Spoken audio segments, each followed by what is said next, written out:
right.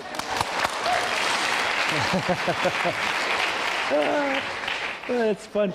We're lucky. Wasn't that beautiful snow last week? I just had the nicest walk through Umstead Park. I was down by the Sycamore Creek. It looked like I was in Yosemite Valley. It was just beautiful. I want to talk today about a book study we're going to do, and I want to invite you all to be part of it. The book study starts the first week in February, and there's a book. This Power of Eight is the book we're using. We have a few copies, and we're selling them for the same price as Amazon. Both of you get free delivery if you pick it up here. And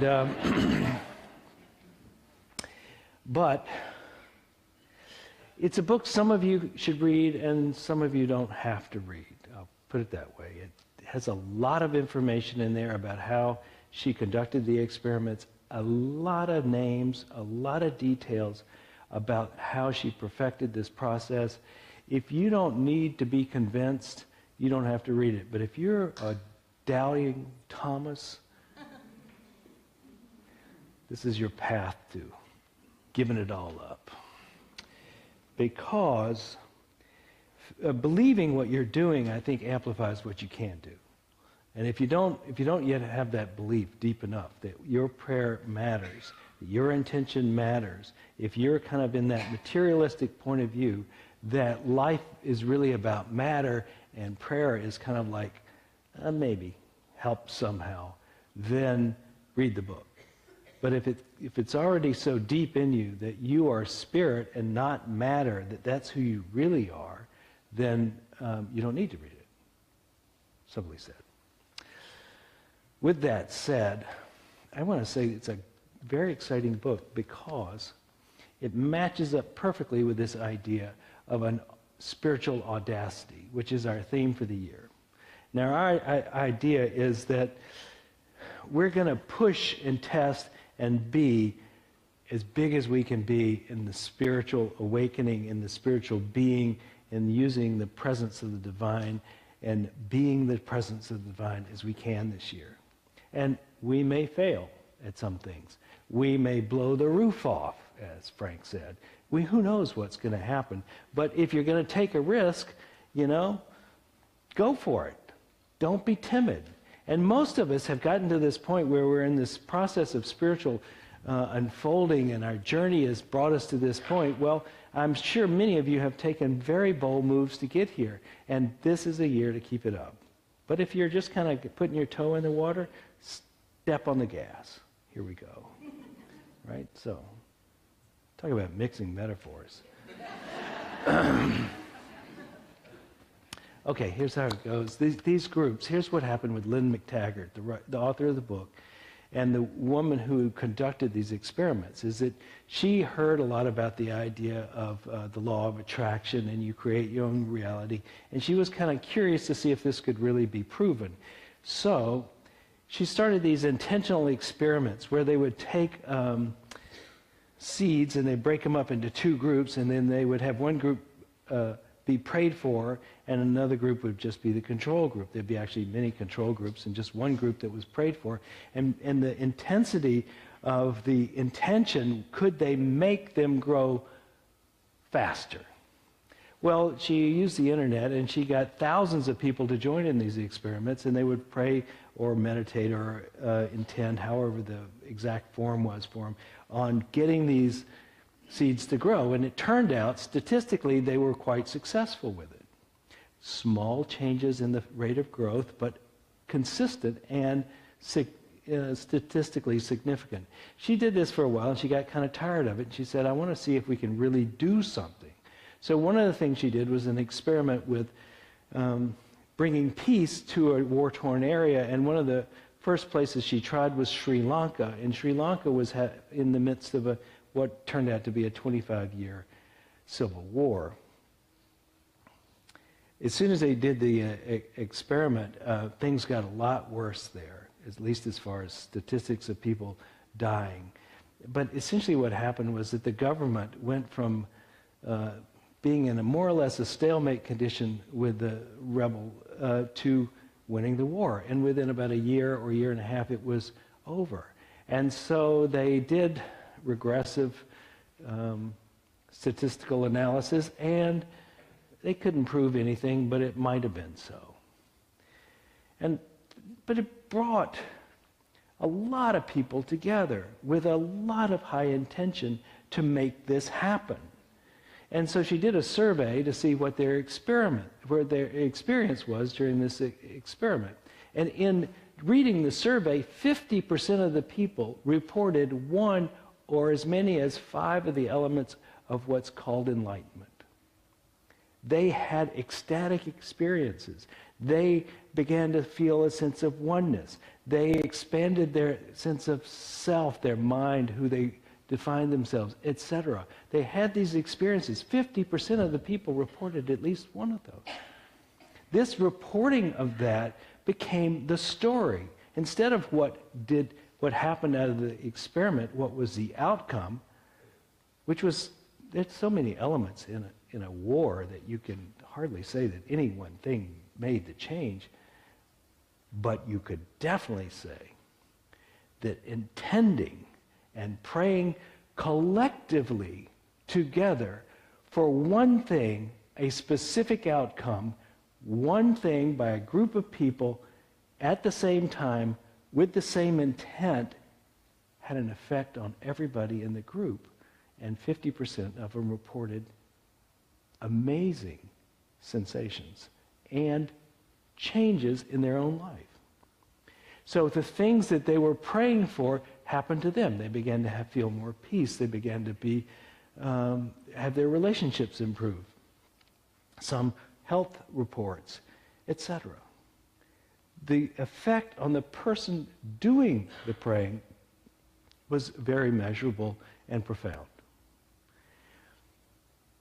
Now, what does that mean?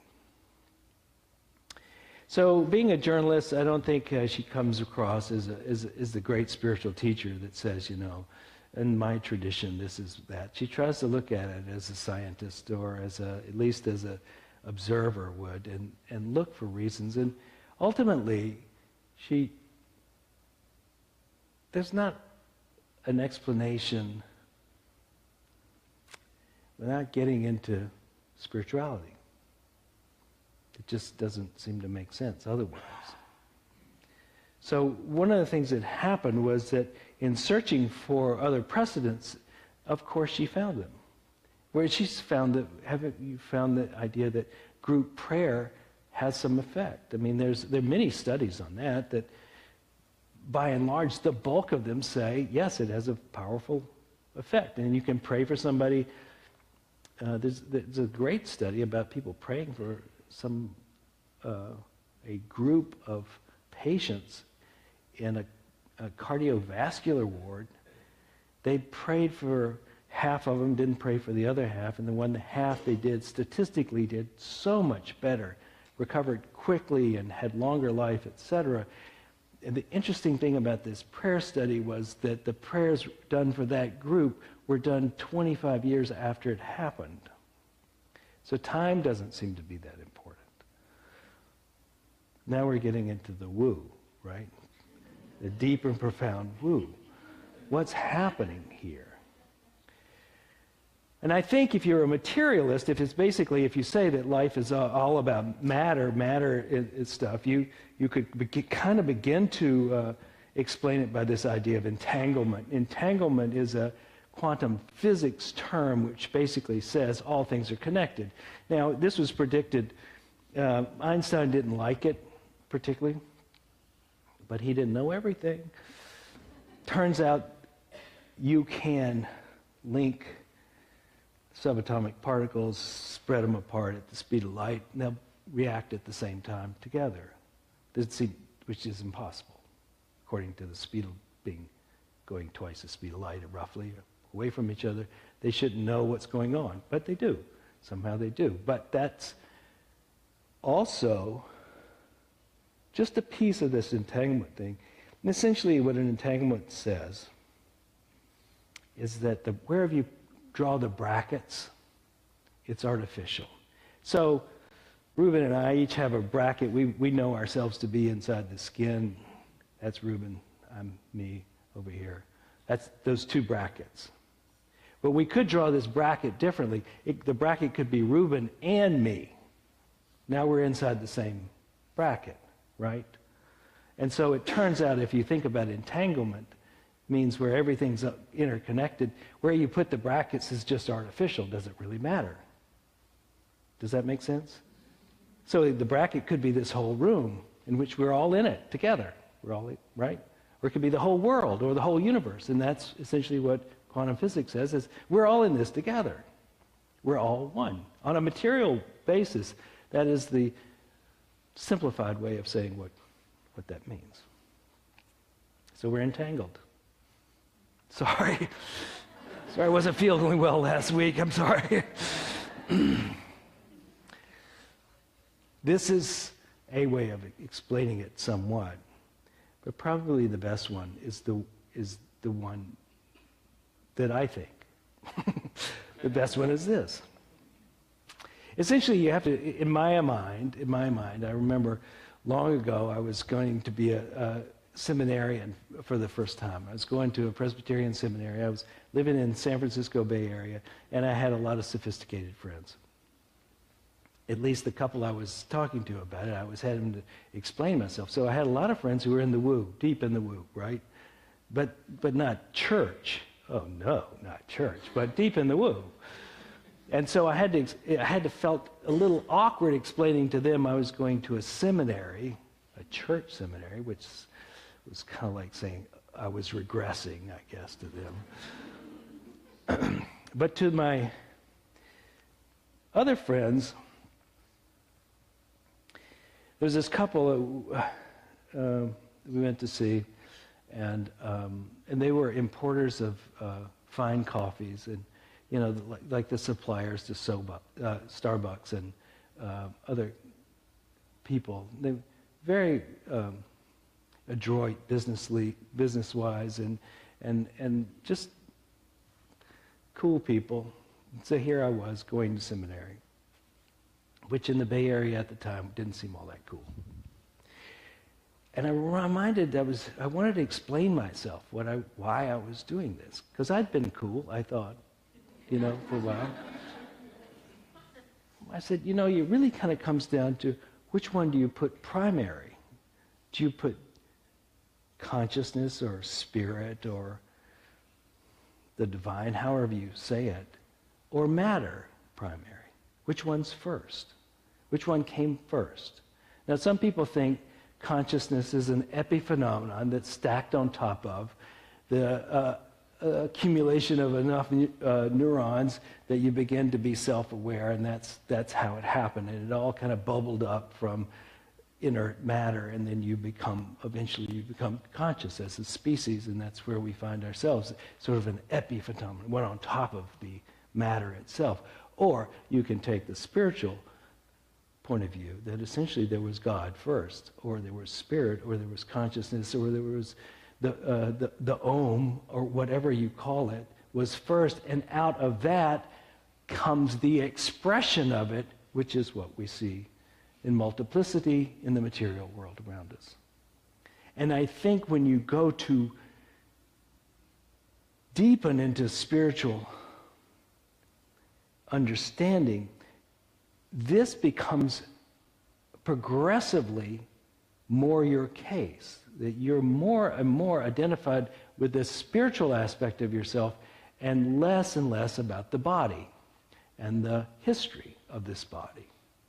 And those become like the two ways of interpreting reality. It's like from the physical point of view and then from the spiritual point of view. Now, they both might be right. I don't really know.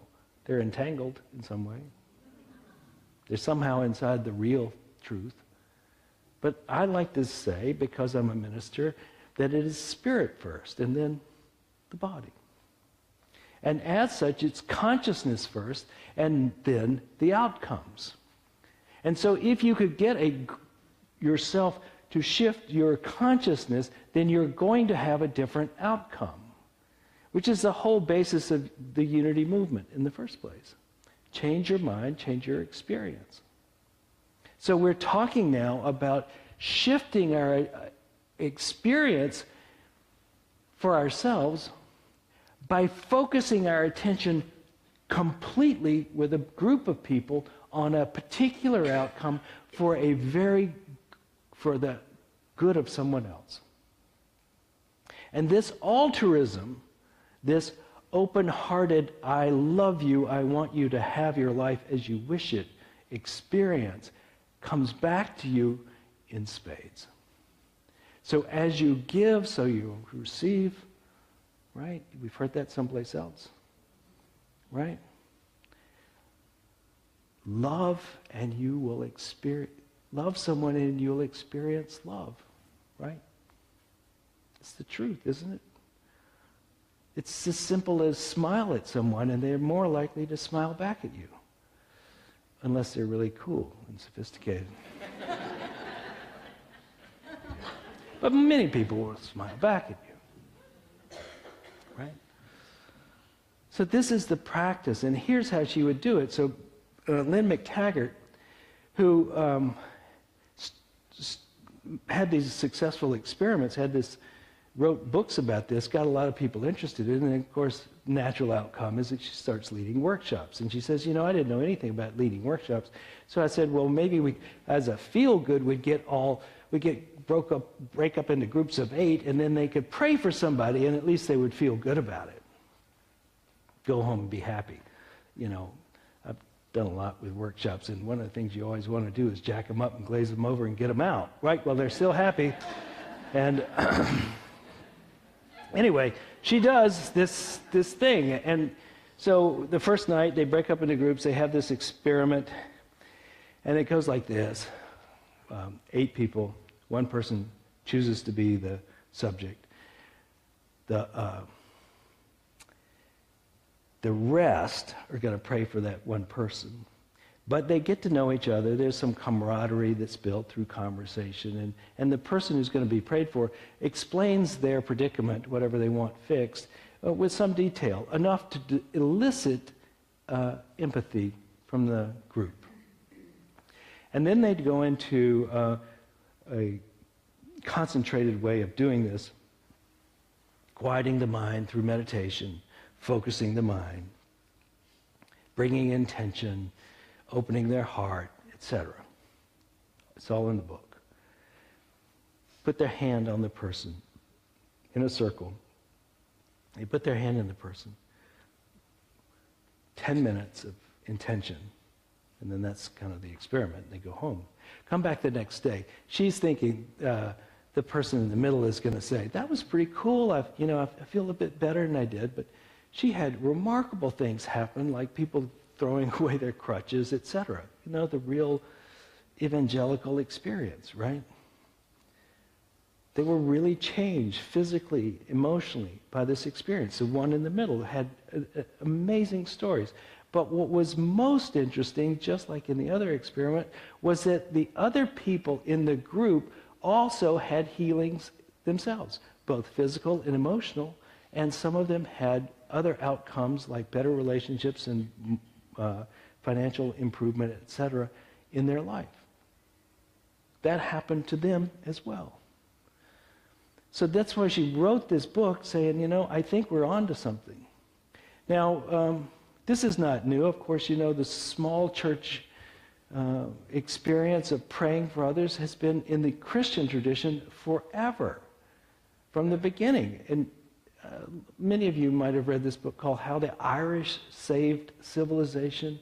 It's about this monastery on the west coast of Ireland, far enough away from medieval Europe that it could keep the text of the pre-Christian era intact. And so when things finally calmed down in Europe, these texts were not completely lost and burned, but they were in Ireland over on this monastery that was led by a saint called Columbo, and they brought them back. That's how the Irish saved civilization. Kind of nice. I remember seeing pictures in this book, and in the book, the way their monastery worked was 12 people per church. Kind of interesting. that what they would do would have a church, kind of a beehive-shaped stone building on the west coast of Ireland. They would have these buildings, and when one of them got full to 12, and somebody was ready, then one of them would go and start another one, and that would grow and become. And so they had a series of these buildings on this monastery. Now you can imagine, of course, they're singing and praying, praising God and all that sort of stuff, maybe reading if they could, but they're definitely going to be praying, because if you're living on the west coast of Ireland in the Middle Ages with a stone as your best insulation, you darn sure are praying, right? It's cold, it's wet. You probably got a lot of things going on you don't want. So there's prayer.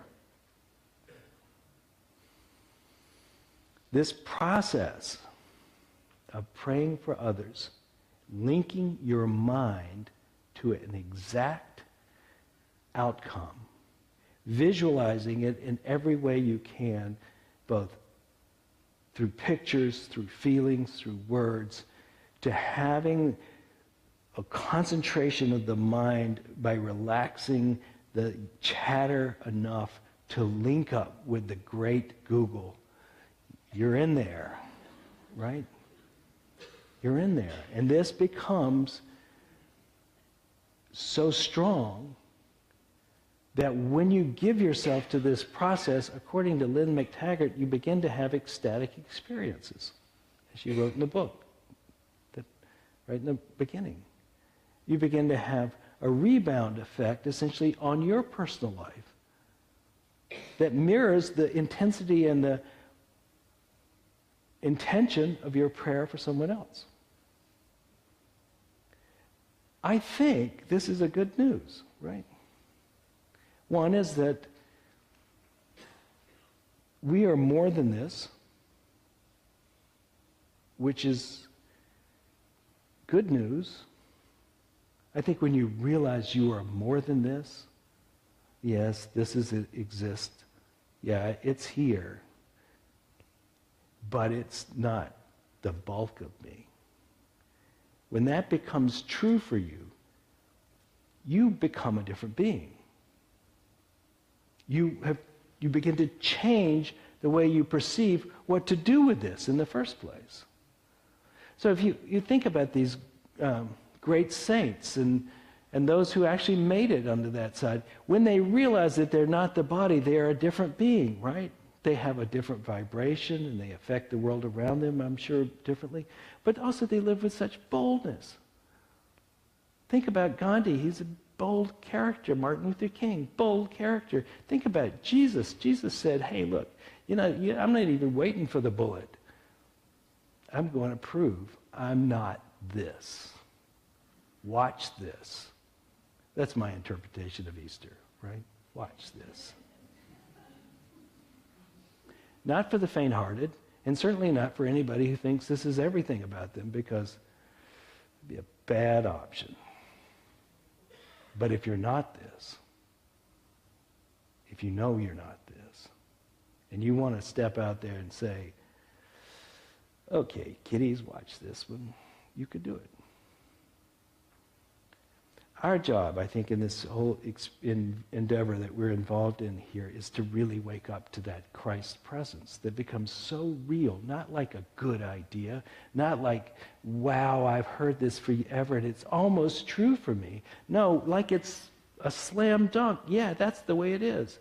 I'm not this form. I have a form. I have a history, yeah. But it's only a slice of who I am. That's a cool place to be.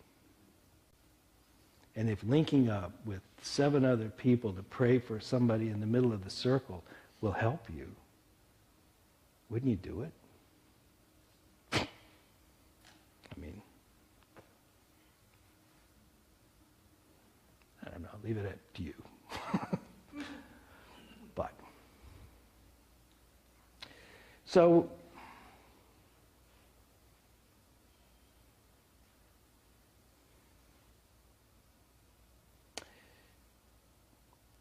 audacious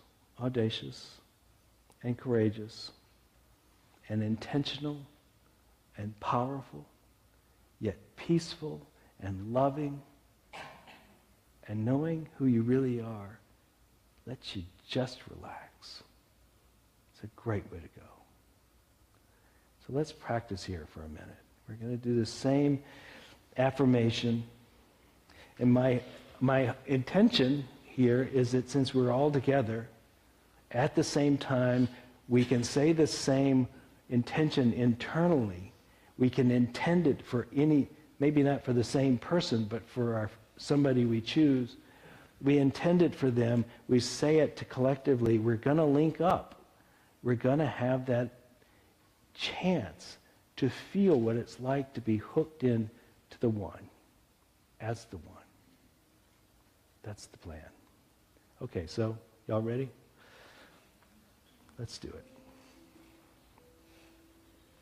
So again, I think if we're following the ideas from the book, you're going to sit in a way that you can stay alert and yet relax so that your mind can become settled and stay present. And begin by scanning the body and feeling the body. Like feel your feet on the floor, feel the coolness of the air upon your face. Feel the pew or the chair support you. Feel your body. Temperature, texture, ease, dis-ease, whatever. Notice your breath. Notice the breath in the center of the chest so that you begin to quiet the mind and think of only one thing now, that breath as it comes and goes.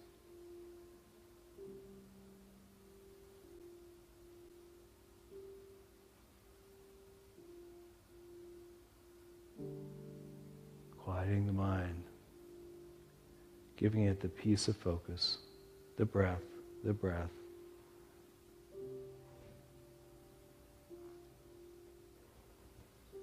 And firing up the heart. Letting the breath fan the flames of your heart so that your heart becomes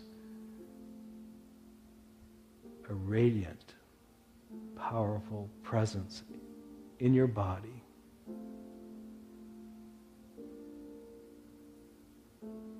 And it sends love to the whole body and to all your being.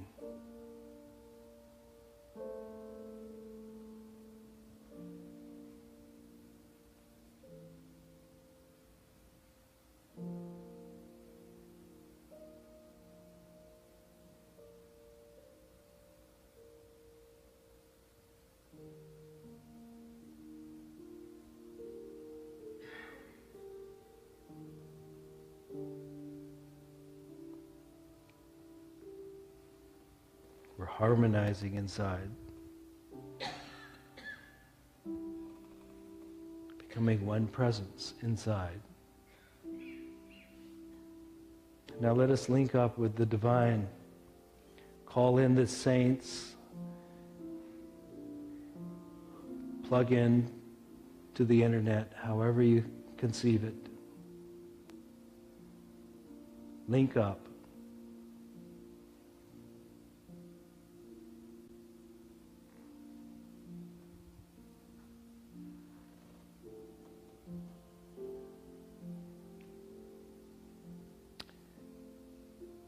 Find the object of your prayer intention. Pick someone whom you would like to give this gift to. See them before you and say these words to them. You are peaceful, powerful, love, filled with grace, at ease.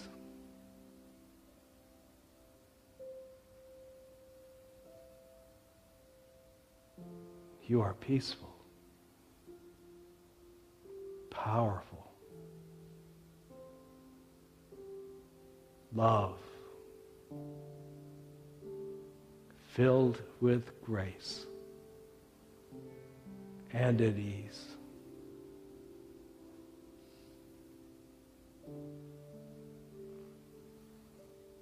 You are peaceful, powerful, love, filled with grace and at ease. See that for them. See them as that. Feel for them that.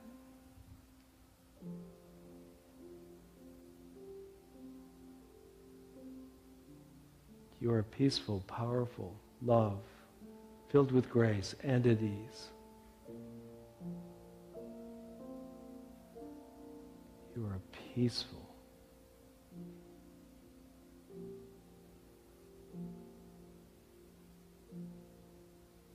powerful,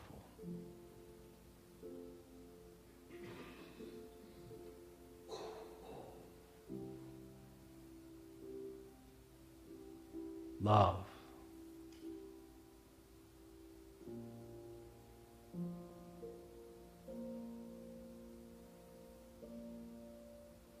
filled with grace.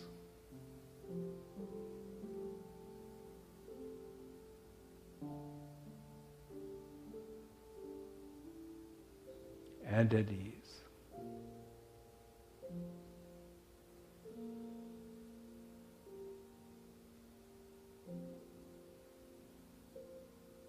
You are peaceful.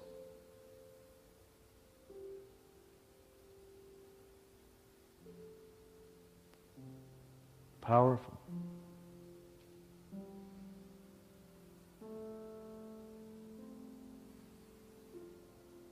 Love.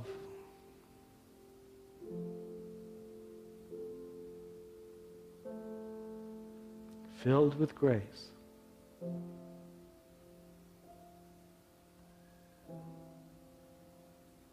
And at ease.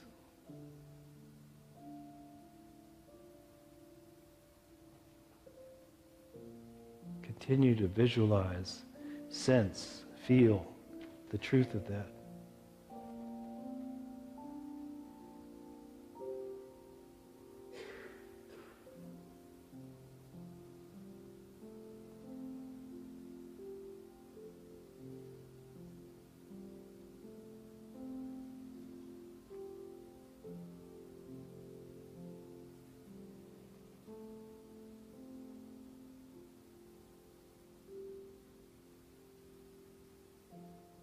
And so it is.